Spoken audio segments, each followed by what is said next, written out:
Hi everyone, स्वागत है आप सबका आपके अपने चैनल केयर क्लासेस में। आज के इस वीडियो में हम सब देखेंगे क्लास 12 का फिजिक्स। हम सब कल तक गोली दर्पण के प्रकार यहाँ तक कर चुके थे। अब गोली दर्पण से संबंधित कुछ परिभाषाएं हम सब देख रहे थे, जिसमें एक डिफिनीशन हम सब कर चुके थे, दर्पण का ध्रुव। और दर्पण का ध्रुव क्या होता था आपको बताया गया था। जैसे मान लो अगर कोई एक दर्पण है, चाहे उत्तल दर्पण हो चाहे अवतल दर्पण हो, और यह उसका क्या है, परावर्तक पृष्ठ है, क्योंकि इसी पृष्ठ से प्रकाश आके परावर्तित होगा। इस परावर्तक पृष्ठ का जो मध्य बिंदु होता है, इसी को क्या कहते हैं, ध्रुव, दर्पण का ध्रुव। और इसे किस स्तर से प्रदर्शित करते हैं, पी से। ठीक है, चलो अब हम लोग आगे दूसरा डिफिनीशन करते हैं, वक्रता केंद्र। तो दूसरा डिफिनीशन आपका क्या होगा, वक्रता केंद्र। वक्रता केंद्र को क्या कहते हैं, सेंटर ऑफ कर्वेचर ना। क्या होता है वक्रता केंद्र, आपको पता है कि आपका जो गोली दर्पण कैसे बन रहा है। जो भी आपका गोली दर्पण है, एक खोखले गोले का भाग होता है। मान लो ये गोली दर्पण इस खोखले गोले का भाग है, ठीक है। आपने क्या, ये आपका इतना पोर्शन दर्पण है ना, आपने एक साइड इधर कलई कर दिया है और प्रकाश आके इधर से जाएगा, तो ये आपका कौन सा दर्पण हो गया, अवतल दर्पण, क्योंकि परावर्तक पृष्ठ आपका दबा हुआ तल है। और ये अगर आपने अंदर के साइड कलई कर दिया, तो प्रकाश इधर से जाएगा, तो ये आपका उत्तल दर्पण हो गया। और ये क्या है, मान लो इस खोखले गोले का भाग है। तो हर गोले का कोई ना कोई एक केंद्र होगा। तो कोई भी गोली दर्पण, चाहे वह अवतल हो चाहे वह उत्तल हो, तो गोली दर्पण जिस खोखले गोले का भाग होता है, यह दर्पण इसी गोले का भाग है, उस गोले के केंद्र को इस दर्पण का क्या बोलेंगे, वक्रता केंद्र। और इसे दर्शाएंगे किससे, सी से। जैसे ये गोली दर्पण इस गोले का भाग है, तो इस गोले का जो केंद्र होगा यही इस दर्पण का केंद्र होगा, अर्थात सी। बात समझ आ रहा है ना। तो गोली दर्पण जिस खोखले गोले का भाग होता है, उस गोले के केंद्र को गोली दर्पण का क्या बोलते हैं, वक्रता केंद्र। तो लिखो, गोलीय दर्पण जिस खोखले गोले का भाग होता है, जिस खोखले गोले का भाग होता है,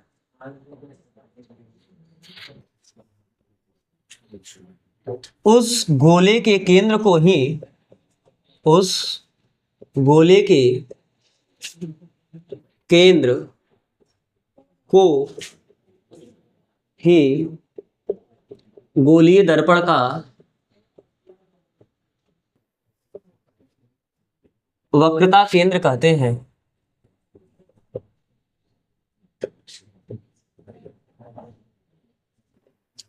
वक्रता केंद्र कहते, और इसे किस लेटर से दर्शाते हैं, सी। इसे कैपिटल सी से प्रदर्शित करते हैं। ठीक है, अब देखो ये आपका कौन सा दर्पण है। वास्तव में दर्पण तो केवल इतना पोर्शन है, ये तो केवल हमने बनाया है कि गोला, जिस गोले का ये भाग है। तो ये आपका अवतल दर्पण है और यह आपका उत्तल दर्पण है। ठीक है, चलो तीसरा हेडिंग आपका होगा वक्रता त्रिज्या। क्या होगा, वक्रता त्रिज्या, रेडियस ऑफ कर्वेचर। जैसे वक्रता केंद्र का डिफिनीशन बोले, वैसे वक्रता त्रिज्या का भी डिफिनीशन होगा। गोलीय दर्पण जिस खोखले गोले का भाग होता है, उस गोले की त्रिज्या को गोलीय दर्पण का क्या कहते हैं, वक्रता त्रिज्या। गोलीय दर्पण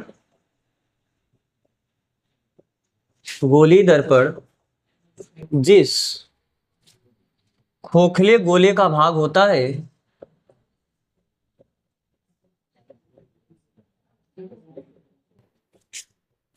जिस खोखले गोले का भाग होता है, उस गोले की त्रिज्या को, उस गोले की त्रिज्या को गोलीय दर्पण का क्या कहते हैं, गोलीय दर्पण की वक्रता त्रिज्या कहते हैं।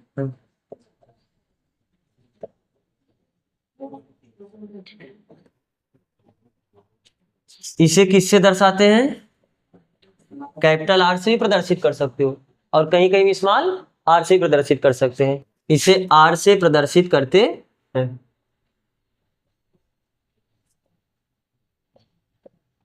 जैसे ये आपका जो दर्पण है, ये अवतल दर्पण उत्तल दर्पण, ये खोखले गोले का यही त्रिज्या होगा कि नहीं होगा? और यही त्रिज्या होगा, तो यही क्या हो गया? वक्रता त्रिज्या। तो फिगर बना लो, एक में ही दोनों फिगर हो जाएगा। चलो अगला चौथा आपका होगा मुख्य अक्ष, प्रिंसिपल एक्सिस। मुख्य अक्ष, प्रिंसिपल एक्सिस। मिटा दे इसे, इस डिफिनीशन को। क्या होता है मुख्य अक्ष? मुख्य अक्ष क्या होता है? जैसे मान लो ये आपका उत्तल दर्पण है, सॉरी ये अवतल दर्पण है। अगर आप इस साइड कलई कर दोगे तो आपका अवतल दर्पण बन जाएगा, और वैसे ही आप उत्तल दर्पण के लिए बता सकते हो। तो आप दर्पण का ध्रुव देख लिए, ये होता है परावर्तक पृष्ठ का मध्य बिंदु, वक्रता केंद्र कहीं यही होगा। तो वक्रता केंद्र को ध्रुव से मिलाने वाली जो रेखा होती है, इसी रेखा को हम लोग क्या कहते हैं? मुख्य अक्ष। तो लिखो इसमें, दर्पण के ध्रुव तथा वक्रता केंद्र को मिलाने वाली, वक्रता केंद्र को मिलाने वाली रेखा को मुख्य अक्ष कहते हैं। मुख्य अक्ष कहते, ठीक है। तो यही जो लाइन आपका है, ये आपका है मुख्य अक्ष।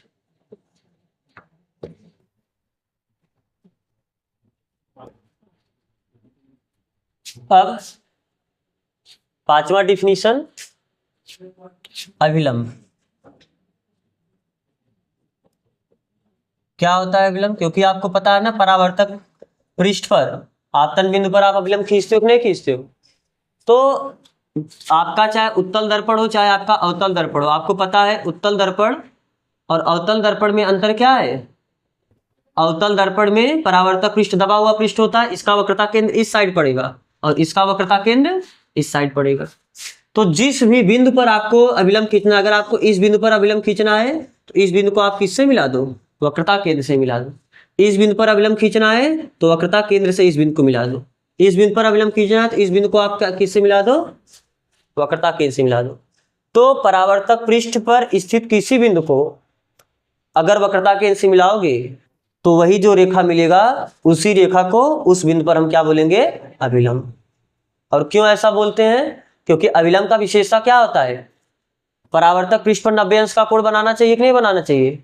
आप लोग क्लास 10th में एक चीज पढ़े हो, जैसे मान लो अगर यह बिंदु है तो इस बिंदु पर अगर आपको परपेंडिकुलर खींचना है तो आपको पता है क्या कि केंद्र से इस बिंदु को मिलाओगे तो इसको आप त्रिज्या बोलते थे, और अगर इस बिंदु पर आप स्पर्श रेखा खींचते थे तो स्पर्श रेखा त्रिज्या पर हमेशा क्या होता है?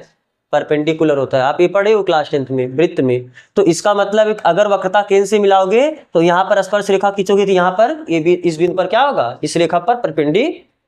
इसीलिए अभिलंब के लिए आप क्या करोगे? जिस भी बिंदु पर आपको अभिलंब खींचना, अगर आपको इस बिंदु पर अभिलंब खींचना है तो इस बिंदु को आप किससे मिला दो? वक्रता केंद्र से मिला दो। तो ये आपका क्या हो जाएगा? अभिलंब। तो अभिलंब में क्या लिखोगे? दर्पण के परावर्तक पृष्ठ के किसी बिंदु को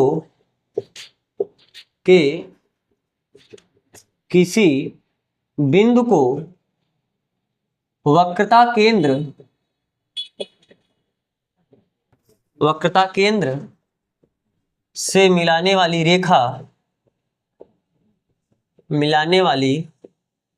रेखा को उस बिंदु पर क्या कहते हैं, उस बिंदु पर अभिलंब कहते हैं।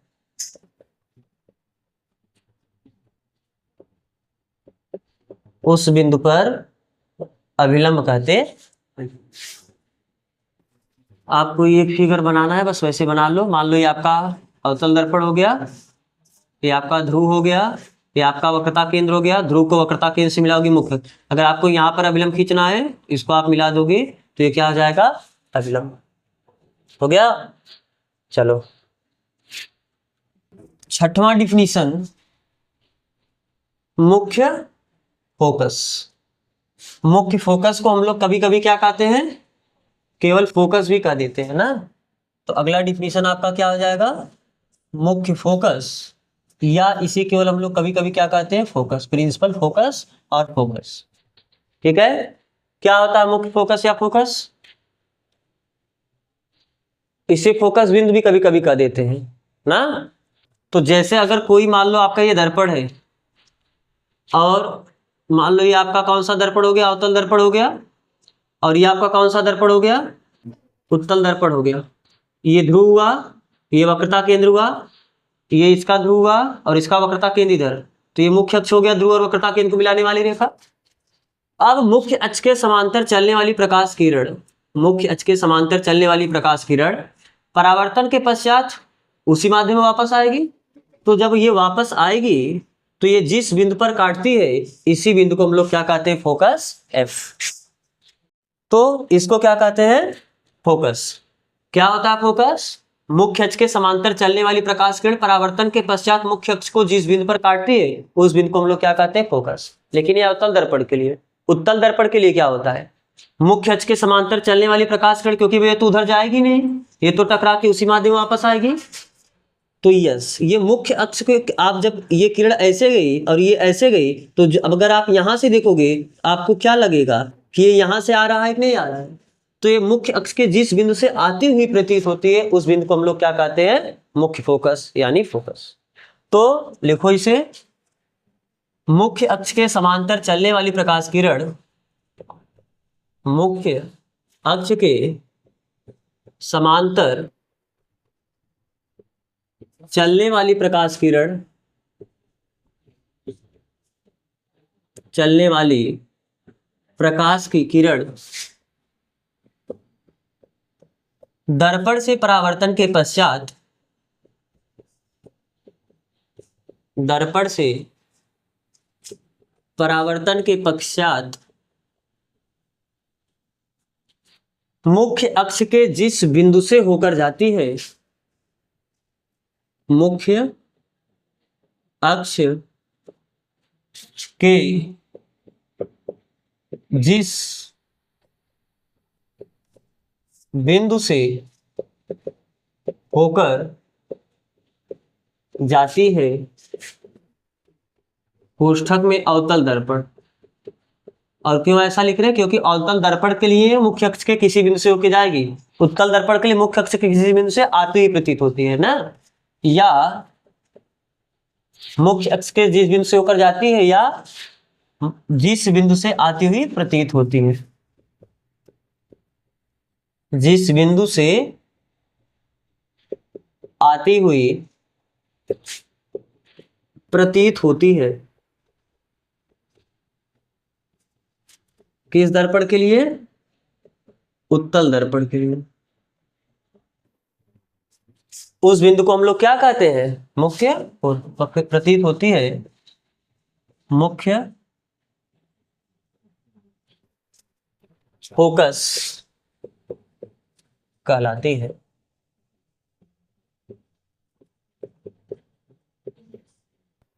ठीक है, ये आपका अवतल दर्पण का फिगर रहा,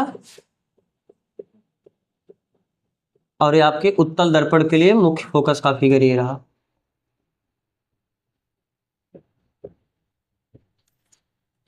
बना लो दोनों फिगर।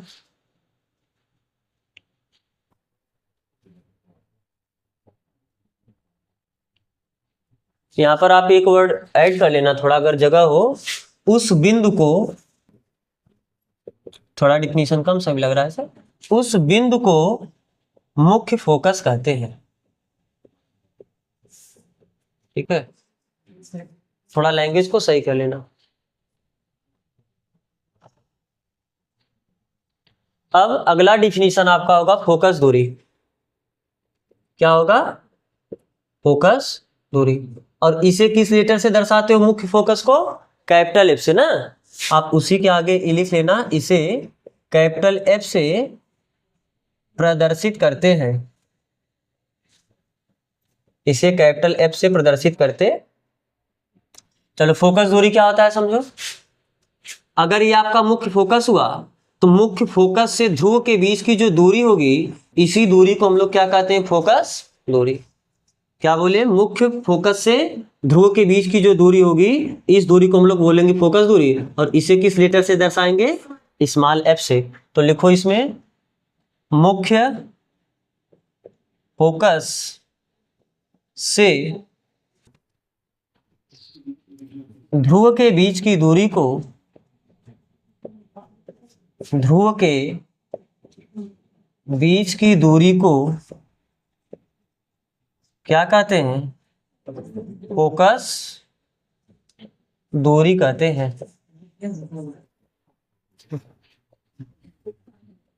मुख्य फोकस से ध्रुव के बीच की दूरी को फोकस दूरी कहते हैं। ठीक है, इसे स्मॉल एफ से प्रदर्शित करते हैं।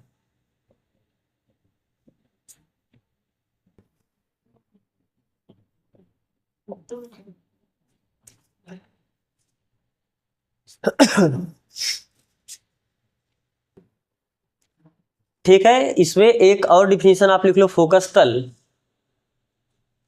लास्ट डिफिनीशन आपका रहेगा फोकस तल।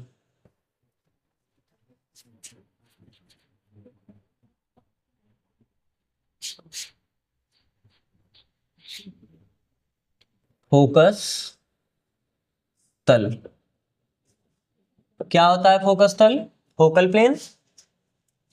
ये डिफिनीशन हो गया फोकस दूरी का। फिगर भी हो गया सबका। ठीक है, बनाओ फिगर।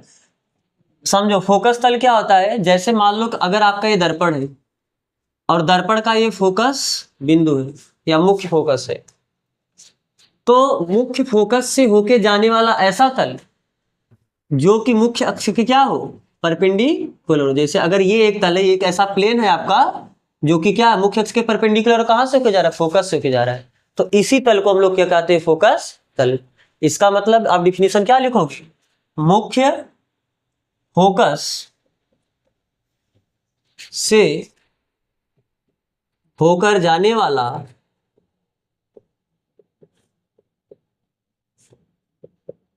तथा मुख्य अक्ष पर लंबवत तल को फोकस तल कहते हैं।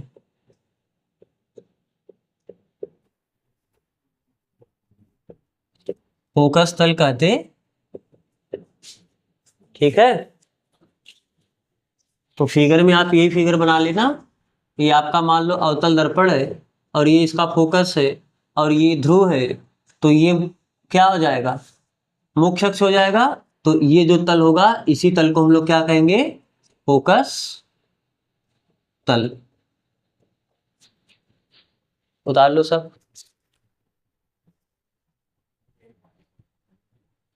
अब अगला हेडिंग, ये आपका परिभाषा, जो छोटे छोटे डिफिनीशन थे ये आपके खत्म हो गए ना। अब आपको दर्पण के द्वारा, क्योंकि आपको ख्याल होगा क्लास 10 में आप फिगर पढ़े हो कि नहीं पढ़े हो? 6 दर्पण, अवतल दर्पण से 6 प्रकार की स्थिति पढ़े हो प्रतिबिंब बनाने की, और उत्तल दर्पण से 2 प्रकार की स्थिति पढ़े हो प्रतिबिंब बनाने की। तो वहां पर जो किरण आरेख कैसे होके जाते हैं, कहां से चले जाते हैं, इनके लिए नियम है। तो इसका मतलब जब आप दर्पण से प्रतिबिंब बनाते हो तो वहां पर प्रतिबिंब बनने के कुछ नियम होते हैं। वैसे आप कोई किरण कहीं से ले जाके कहीं से नहीं गुजार सकते हो। तो कोई किरण कहां से जाएगा तो कहां से गुजरेगा, तो वही नियम है। तो आप हेडिंग डालो, दर्पण द्वारा प्रतिबिंब बनने के नियम। हेडिंग डालो, दर्पण द्वारा प्रतिबिंब बनने के नियम, दर्पण द्वारा प्रतिबिंब बनने के नियम। इसमें पहला नियम क्या है? देखो, जो आपका फोकस का डिफिनीशन पढ़े हो उसी से आपका दो नियम कवर, कुल तीन ही नियम ही है। दो नियम तो फोकस के परिभाषा से क्लियर हो जाएगा। मुख्य फोकस का परिभाषा क्या होता है? दर्पण के मुख्य अक्ष के समांतर चलने वाली प्रकाश की किरण परावर्तन के पश्चात जिस बिंदु से होकर जाता है उसी बिंदु को आप फोकस कहते हो। तो इसी को अगर नियम में बोलना होगा तो आप कैसे बोलोगे कि दर्पण के मुख्य अक्ष के समांतर चलने वाली प्रकाश किरण परावर्तन के पश्चात कहां से होकर जाती है? मुख्य फोकस से होकर जाती है या मुख्य फोकस से आती हुई प्रतीत होती है। और जस्ट इसका उल्टा कर दो। उल्टा करने का मतलब, अगर मुख्य अक्ष के समांतर होगा तो फोकस से होकर गया, तो अगर फोकस से होकर जा रहा है तो मुख्य अक्ष के, तो दो नियम हो गए। और तीसरा नियम आपका क्या है? वक्रता केंद्र से होकर जाएगी तो टकराने के बाद परावर्तन के पश्चात उसी मार्ग से वापस आ जाएगी। तो लिखो, पहला नियम लिखो, मुख्य अक्ष के समांतर चलने वाली प्रकाश की किरण, मुख्य अक्ष के समांतर चलने वाली प्रकाश की किरण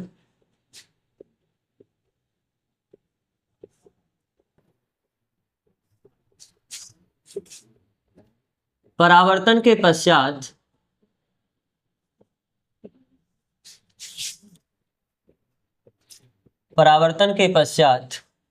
मुख्य फोकस से होकर जाती है, मुख्य फोकस से होकर जाती है। ये किस दर्पण के लिए? अवतल दर्पण में मुख्य फोकस से होकर जाती है। और उत्तल दर्पण के लिए क्या होता है? या मुख्य फोकस से आती हुई प्रतीत होती है, मुख्य फोकस से आती हुई प्रतीत होती है।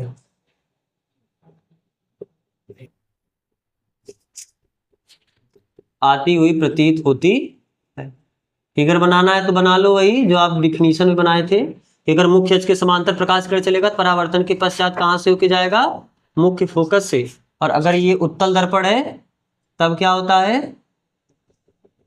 ये फोकस अगर इधर है तो परावर्तन के पश्चात कहां से आता हुआ प्रतीत होता है ना? ये जब ऐसे जाएगा, जब दर्पण पे पड़ेगा तो परावर्तन के पश्चात ऐसा होकर जाएगा कि जिससे ऐसा लगे को फोकस से होकर आ रहा है। चलो, दूसरा नियम इसका उल्टा बोलना है। क्या? कि फोकस से होके जाने वाली, लिखो, हाँ बिल्कुल, उसके नीचे आपको फिगर बनाना है। मुख्य फोकस, फिगर के लिए अगर नहीं हुआ है तो जगह छोड़ दो। मुख्य फोकस से होकर जाने वाली, मुख्य फोकस से होकर जाने वाली, लेकिन किस? और ध्यान से देखना, जैसे अगर ये अवतल दर्पण है तो अवतल दर्पण में क्या होगा? जैसे अगर ये फोकस है तो मुख्य फोकस से होके जाएगा तो परावर्तन के पश्चात मुख्य अक्ष के समांतर हो जाएगा। लेकिन उत्तल दर्पण के लिए क्या होता है? मुख्य फोकस, यहाँ पर मुख्य फोकस से होके जाएगा, लेकिन उत्तल दर्पण मुख्य फोकस से होकर नहीं जाएगा। क्यों? क्योंकि उसका फोकस उधर है। तो अगर प्रकाश इधर से उधर चला गया था तो अपवर्तन हो गया ना। तो अगर इसमें क्या होगा? मुख्य फोकस की तरफ अगर जा रहा है तो जैसे मुख्य फोकस की तरफ जाता जाता दर्पण पड़ेगा, पड़ने के बाद परावर्तित होके मुख्य अक्ष के क्या हो जाएगा? समांतर। इसका मतलब मुख्य फोकस की तरफ जाती प्रतीत होने वाली प्रकाश किरणें, या मुख्य फोकस की तरफ जाती प्रकाश किरणें। तो लिखो, मुख्य फोकस से होकर जाने वाली और जाने वाली प्रकाश किरण, और कोष्ठक में आप लिख लेना अवतल दर्पण, या मुख्य फोकस की तरफ जाने वाली प्रकाश की किरणें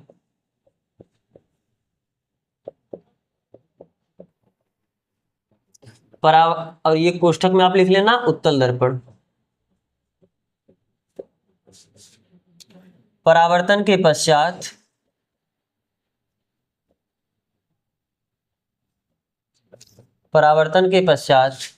मुख्य अक्ष के क्या हो जाती हैं? समांतर। मुख्य अक्ष के समांतर हो जाती हैं। फिगर भी बना लेना। अब तीसरा नियम लिखो, वक्रता केंद्र से अगर कोई किरण जाएगा तो टकराने के बाद उसी मार्ग से वापस आएगा ना। यही है आपका तीसरा नियम कि दर्पण के वक्रता केंद्र, हाँ बिल्कुल सब में फिगर बनाना है, पूछने की इसमें बात नहीं। क्या हुआ? दर्पण के वक्रता केंद्र से होकर जाने वाली, कोष्ठक में आप लिखना अवतल दर्पण, या वक्रता केंद्र की तरफ जाने वाली, वक्रता केंद्र की ओर, या ऐसे लिख लोगे ज्यादा सुटेबल वर्ड रहेगा, वक्रता केंद्र को जाती प्रतीत होने वाली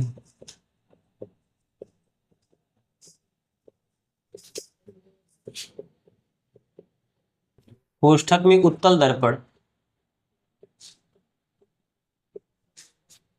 प्रकाश की किरणें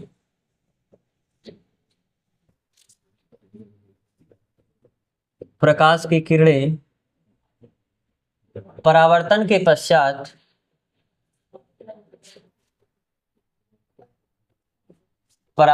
पश्चात क्या हो जाती हैं? पुनः उसी मार्ग से वापस लौट जाती, पुनः उसी मार्ग से वापस लौट जाती है।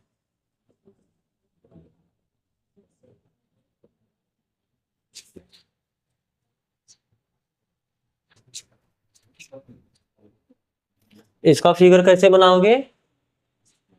मान लो ये आपका अवतल दर्पण है, ये आपका वक्रता केंद्र है, या मान लो ये फोकस है और ये आपका वक्रता केंद्र है। तो अगर कोई प्रकाश की किरण वक्रता केंद्र से होके जा रही है तो जैसे दर्पण पे पड़ेगी तो परावर्तित होके उसी मार्ग से वापस चली जाएगी ना। अगर मान लो आपका उत्तल दर्पण होता, ये आपको मान लो अगर फोकस है और ये आपका वक्रता केंद्र है, तो जो प्रकाश किरण वक्रता केंद्र की तरफ जा रही होगी, जैसे वो दर्पण पे पड़ेगी परावर्तित होके पुनः उसी मार्ग से वापस चली जाएगी। हो गया?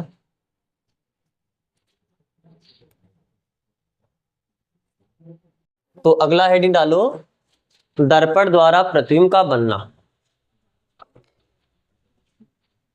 दर्पण द्वारा प्रतिबिंब बनना, प्रतिबिंब का बनना। अब इसमें सबसे पहले हम किसके द्वारा देखेंगे, या आप एक काम करो पहले अवतल दर्पण ही देख लो, कोई दिक्कत नहीं है। फर्स्ट इसमें लिखो अवतल दर्पण द्वारा, अवतल दर्पण द्वारा प्रतिबिंब का बनना, अवतल दर्पण द्वारा प्रतिबिंब का बनना। अब इसमें 6 स्थितियां हैं, एक बार आप समझ लोगे थोड़ा सही रहेगा। जैसे ये आपका ध्रुव है और अवतल दर्पण है तो इधर कलई रहेगा, इधर कहीं फोकस होगा और इधर कहीं वक्रता केंद्र होगा, और आपका इधर मान लेते हैं मुख्य अक्ष से वक्रता केंद्र से अगर ज्यादा दूरी जाती है तो उसे हम बोल देते हैं अनंत दूरी ना। तो पहली स्थिति क्या होगी, आप वस्तु को कहाँ रखोगे, अनंत पर रखोगे। दूसरी स्थिति में इन दोनों के बीच में, मतलब मुख्य अक्ष पर ही रखोगे लेकिन अनंत और वक्रता केंद्र के बीच में कहीं रखोगे। तीसरी स्थिति में वस्तु को आप वक्रता केंद्र पर रखोगे। चौथी स्थिति में इन दोनों के बीच में रखोगे। पांचवी स्थिति आपकी फोकस पे होगी और छठी स्थिति आपकी इन दोनों के बीच में होगी। तो ये 6 स्थिति का आपको फिगर पढ़ना है। बात समझ में आ रहा है ना। और एक बात याद रखना, जैसे जैसे वस्तु इधर खिसकेगा उसका प्रतिबिंब वैसे वैसे इधर खिसकेगा, और जैसे जैसे वस्तु इधर खिसकेगा प्रतिबिंब इधर खिसकेगा, साथ में बड़ा भी बनता जाएगा। कैसा बनता जाएगा, बड़ा बनता जाएगा। तो सबसे पहली स्थिति इसमें फर्स्ट स्थिति है कि जब वस्तु कहाँ स्थित हो, अनंत पर स्थित हो। जब वस्तु अनंत पर स्थित हो, अगर वस्तु अनंत पर स्थित है तो इसका फिगर देखो कैसे बनेगा। जैसे मान लो कि यदि आपका यही कोई एक वस्तु है तो प्रतिबिंब बनाने के लिए आपको कम से कम कितने किरण आरेख चाहिए? 2। आप कल देखे थे प्रतिबिंब कब बनता है? जब वस्तु से चलने वाली 2 या 2 से अधिक प्रकाश किरण एक बिंदु पर मिलती है तो उसी बिंदु को हम क्या कहते हैं? पहले बिंदु का प्रतिबिंब कहते हैं। तो प्रतिबिंब बनने के लिए कम से कम 2 किरण कटेंगी तभी तो प्रतिबिंब बनेगा। तो यहाँ पर हम एक किरण, जैसे मान लो कि अगर कोई किरण वस्तु के शीर्ष से चल रहा है, तो जैसे ये चल रहा है प्रकाश किरण मुख्य अक्ष के समांतर, तो आज आपने पढ़ा कि अगर कोई प्रकाश किरण मुख्य अक्ष के समांतर चलेगा तो परावर्तन के पश्चात कहाँ से होके जाता है? फोकस से होके जाता है। मान लो अगर कोई किरण इधर से चल रहा है मुख्य अक्ष के समांतर, तो ही परावर्तन के पश्चात कहाँ से होके जाएगा? फोकस से होके जाएगा। बोलो, तो दोनों प्रकाश किरण एक दूसरे को कहाँ काटी? फोकस पे काटी। इसका कभी कभी आपको किसी बुक में ऐसा भी इमेज मिलेगा, वो भी सही है। कैसा? जैसे मान लो कि ये आपका फोकस है और ये आपका वक्रता केंद्र है और आपका ये ईसर अनंत है और यहाँ पर आपका वस्तु रखा है। तो अगर कोई प्रकाश की किरण मान लो कि कहाँ से होके जा रहा है? फोकस से होके जा रहा है, तो फोकस से होके जाएगा तो परावर्तन के पश्चात कैसे हो जाता है? मुख्य अक्ष के समांतर। अरे आपने यही देखा ना, अगर कोई प्रकाश किरण फोकस से होके जा रहा है तो परावर्तन के पश्चात कहाँ हो जाएगा? मुख्य अक्ष के समांतर। और कोई मान लो यहीं से एक प्रकाश किरण जो वक्रता केंद्र से होके जा रहा है, तो टकराने के बाद सीधा वैसे वापस चला जाएगा। तो ये दोनों प्रकाश किरण लगभग यही काटी कि नहीं काटी? फोकस पे। तो कभी कभी आपको बनेगा तो फोकस में फिगर बनेगा। वस्तु अगर अनंत पर है तो उसका प्रतिबिंब कहाँ पर बनेगा? फोकस पे बनेगा। तो आप दोनों में से आप कोई फिगर, यही फिगर आपके लिए सही रहेगा। तो यहाँ पर बताओ कैसा प्रतिबिंब बना है? उल्टा बना है, सीधा बना है? वस्तु से बहुत छोटा बनता है प्रतिबिंब। तो हम प्रतिबिंब की प्रकृति भी लिखेंगे। तो जब वस्तु आपका कहाँ पर स्थित हो? अनंत पर स्थित हो, तो उसका प्रतिबिंब कहाँ, उसके प्रतिबिंब के बारे में बताओ। प्रतिबिंब कहाँ बनती है? प्रतिबिंब की स्थिति हम सीधा ऐसे लिख दें, प्रतिबिंब कहाँ बनता है? फोकस पर। कहाँ बनता है और कैसा बनता है? छोटा कि बड़ा? वस्तु से बहुत छोटा बनता है ना, मतलब वस्तु से अत्यंत छोटा, अत्यंत छोटा। और इतना ही नहीं, वास्तविक या आभासी? वास्तविक बनता है ना, क्योंकि आप एक चीज याद रखना, वायुभासी आपको बताया गया है ना। वायुभासी का मतलब अगर प्रतिबिंब वास्तविक होगा तो उल्टा होगा, या उल्टा होगा तो वास्तविक होगा। चाहे लेंस हो चाहे दर्पण हो, हमेशा ये आप याद कर सकते हैं ऐसे। और अगर प्रतिबिंब आभासी होगा तो वो सीधा होगा, अगर सीधा होगा तो आभासी होगा। बात समझ में आ रहा है ना? तो अगर उल्टा प्रतिबिंब है तो वास्तविक ही होगा। तो यहाँ पर प्रतिबिंब उल्टा बना है। बोलो, प्रतिबिंब उल्टा बना था कि नहीं बना था? तो प्रतिबिंब कैसा बना है? उल्टा बना है और वास्तविक बना है। ठीक है। अब दूसरा केस देखो ना। दूसरा केस इसका क्या है? अब वस्तु को अनंत से खिसका के थोड़ा वक्रता केंद्र के बीच में रखोगे, तो इसका मतलब अब वस्तु कहाँ हो? अनंत और वक्रता केंद्र के बीच में हो। तो जब वस्तु अनंत और वक्रता केंद्र यानी सी के बीच में स्थित हो, बीच में स्थित हो, तो इसके लिए फिगर देखो। जैसे मान लो कि यह आपका, इसको कहते हैं किरण आरेख। ये फिगर आपका किरण आरेख है, प्रतिबिंब बनने का किरण आरेख है। किरण के द्वारा तो आप डायग्राम बना रहे हो ना। तो जैसे मान लो कि ये आपका ध्रुव है, ये आपका क्या है? फोकस है, और ये आपका क्या है? वक्रता केंद्र है। और वस्तु यहाँ पर है। मान लो ये वस्तु कौन सा है आपका? A B. ठीक है, थोड़ा दर्पण को वस्तु से बड़ा ही बनाना। अब बताओ, तो अगर कोई प्रकाश किरण शीर्ष से यहाँ से चलेगा और मुख्य अक्ष के समांतर चलेगा, तो परावर्तन के पश्चात कहाँ से होके जाएगा? मुख्य फोकस से होके जाएगा कि नहीं जाएगा? अरे मुख्य अक्ष के समांतर चलने वाली प्रकाश किरण परावर्तन के पश्चात मुख्य फोकस से होकर जाती है। और मान लो अगर कोई प्रकाश किरण वक्रता केंद्र से होके जा रहा है, मान लो आपका यही वक्रता केंद्र है, तो ये जैसे दर्पण से पड़ेगा, दर्पण से परावर्तन के पश्चात उसी मार्ग से वापस चला जाएगा। एक प्रकाश ये और एक प्रकाश ये, दोनों प्रकाश एक दूसरे को यहाँ पर काटक नहीं काटा, तो इसका यही प्रतिबिंब बन जाएगा। तो इसका प्रतिबिंब कहाँ बना? वक्रता केंद्र और फोकस के। तो पहले फोकस पे था, अब फोकस और वक्रता केंद्र के बीच में। देखो वस्तु इधर शिफ्ट किया तो उसका प्रतिबिंब भी इधर शिफ्ट कर गया। इसका मतलब प्रतिबिंब के बारे में अगर आपको लिखना होगा, प्रतिबिंब कैसा बना है? छोटा बना है। प्रतिबिंब का नेचर, प्रकृति कैसा है? मतलब आकार। प्रतिबिंब का आकार छोटा है वस्तु से। वास्तविक है, उल्टा है? वास्तविक है और उल्टा है ना, वास्तविक उल्टा। और इसके बारे में कहाँ? इसकी स्थिति मतलब ये कहाँ बनती है? तो इसकी स्थिति कहाँ है? फोकस और वक्रता केंद्र के बीच में। तो फोकस और वक्रता केंद्र के बीच में। ठीक है। चलो तीसरा स्थिति, अब आप वस्तु को क्या करोगे और आगे शिफ्ट करोगे, मतलब वक्रता केंद्र पे लाके रखोगे। तो जब वस्तु को वक्रता केंद्र पे लाके रखोगे तो क्या होगा, जब वस्तु वक्रता केंद्र यानी सी पर स्थित हो, जब वस्तु सी पर स्थित हो उस केस में क्या होगा, ध्यान से देखना।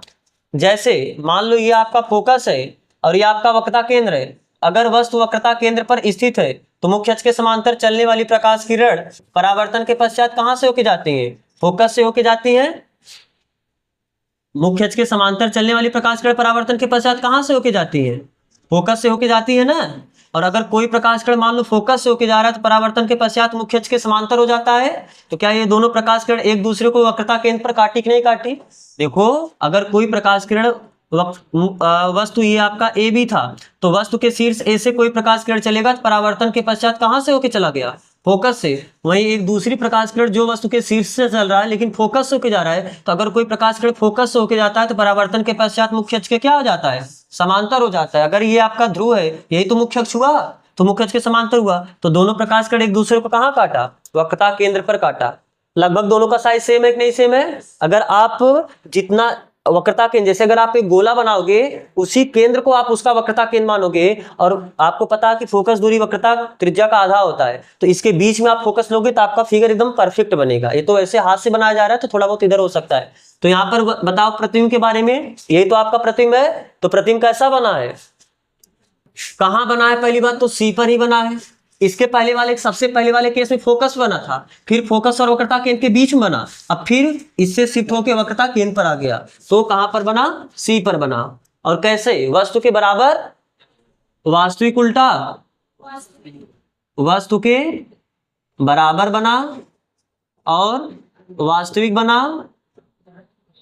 तथा उल्टा बना। बात समझ में आ रहा है ना, समझ में आ रहा है यहां तक। अब वस्तु को और शिफ्ट कराओ, वस्तु आपका वक्रता केंद्र और फोकस के बीच में आ जाए। वस्तु कहां आ जाए, वक्रता केंद्र और फोकस के बीच में अगर हो, एफ के बीच में हो, तब क्या होगा। जैसे मान लो ये आपका दर्पण है, ये आपका वक्रता केंद्र और ये आपका वक्रता केंद्र इधर है, फोकस आपका इधर है। तो वस्तु कहां है, सी और एफ के बीच में है। तो जब मुख्य अक्ष के समांतर प्रकाश किरण चलेगा तो परावर्तन के पश्चात कहां से होके जाएगा, फोकस से होके जाएगा।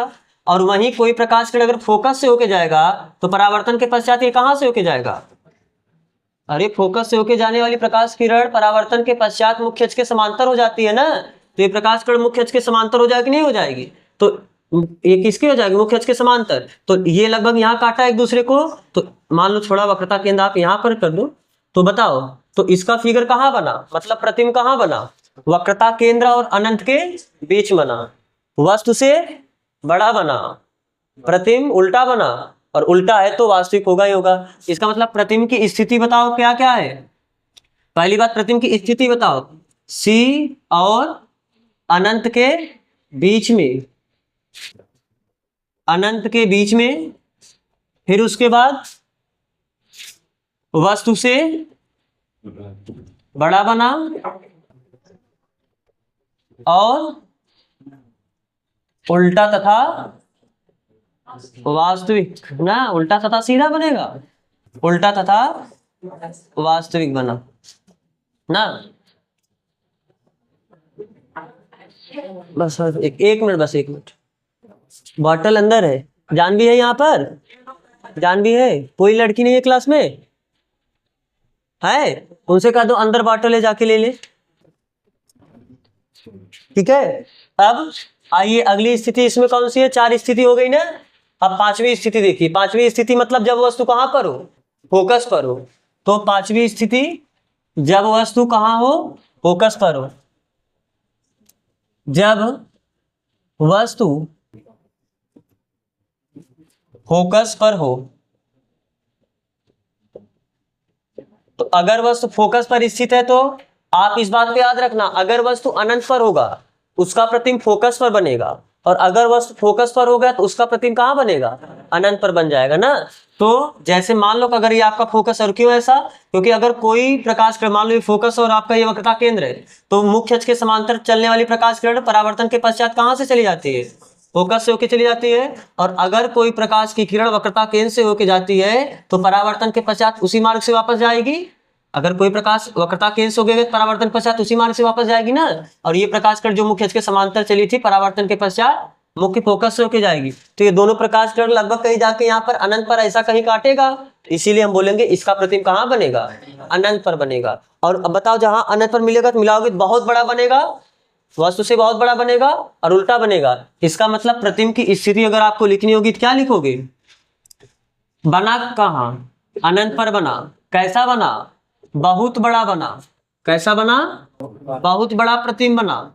और उसके अलावा वास्तविक तथा, क्योंकि उल्टा बना है तो वास्तविक ही होगा, वास्तविक तथा उल्टा।